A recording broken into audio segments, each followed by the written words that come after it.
ليه كده؟ ليه توعد بوعد مش هتقدر توفي بيه وتكون النهاية مأساوية بالشكل ده؟ هو ايه اللي حصل؟ تعالوا نشوف.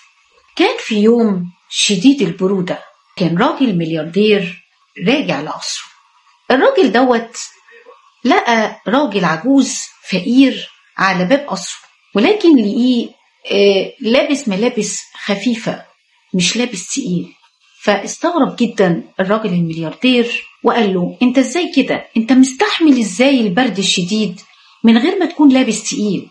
قال له: يا سيدي، انا ما عنديش ملابس تقيلة، لكن عندي قدرة ان انا اتحمل البرد الشديد لان انا اتعودت على كده.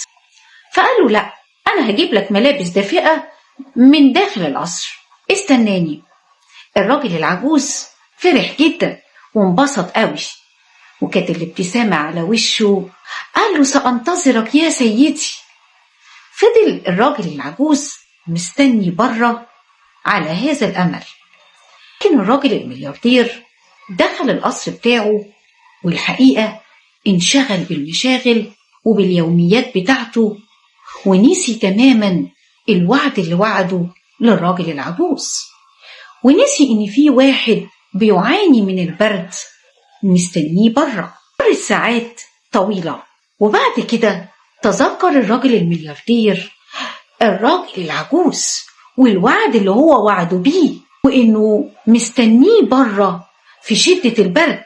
بسرعة جدا قام الراجل الملياردير، جاب الهدوم وأسرع خارج القصر، ولكن توليت. لما خرج اتصدم لأنه لقى الراجل العجوز ملقى على الأرض، وللأسف قد فارق الحياة من شدة البرد.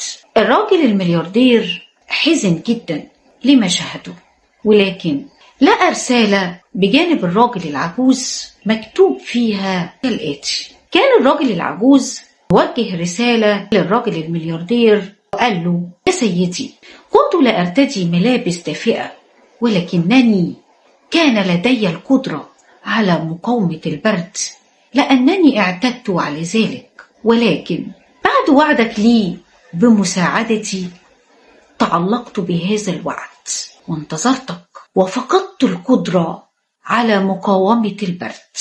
لا تعد شخص وعد لا تستطيع الوفاء به، لأنه قد لا يعني ذلك أي شيء بالنسبة لك، ولكنه قد يعني كل شيء بالنسبة لشخص آخر. ويا ريت